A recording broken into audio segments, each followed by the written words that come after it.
Hay, so tanawa unsay mahitabo kung ang usa ka tawo kanang masuko, masukanon, unya dili makontrol ang iyang kasuko. Ingon ang Bible, no? Okay lang masuko pero dili ta magpakasala sa atong tungod sa kasuko. Kapila naman ni Dong Erin nga mga crime na mga incidents. Or cases, sagad yun ana ang hinungdan yun Kasuko. yun. Maginay mo trigger ni mo day. Mao gani.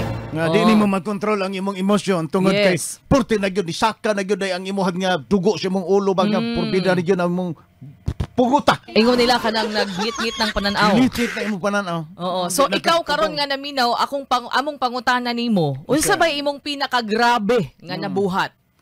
Tungod kay nasuko ka. Kana.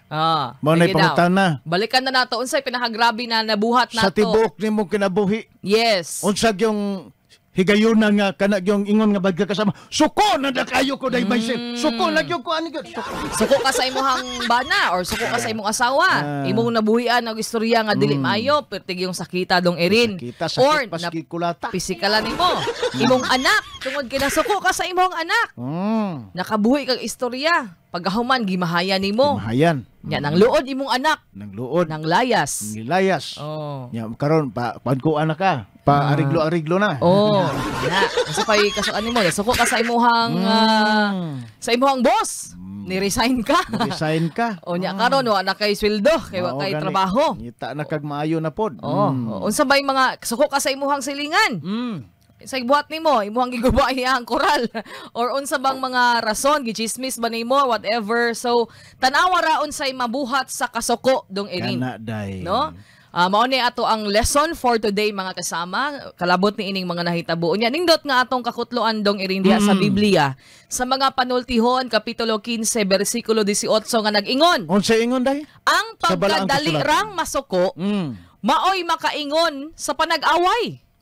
Apan ang pailob maoy magdalag kalinaw.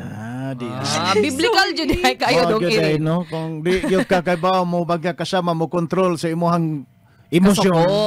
Kanang dali daw masuko. Posible gyud ka nga mapahamag ka day myself. Yes. Tanawa ang description sa Bible ha, ang pagkadali masuko. Mao gani. So lahi ng dali masuko ug dugay masuko. So sa ato pa naay mga taong dali ra gid kay silang masuko. Kanang gamay rang bikil ba? Gamay bikil day. Wala ignite dayon. Yes.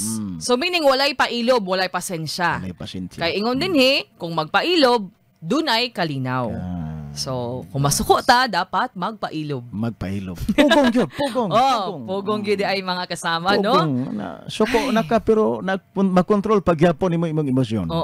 Ang balaang espiritu, lagi makakontrol na kita, mga maayo anang kasuko, mga kasama.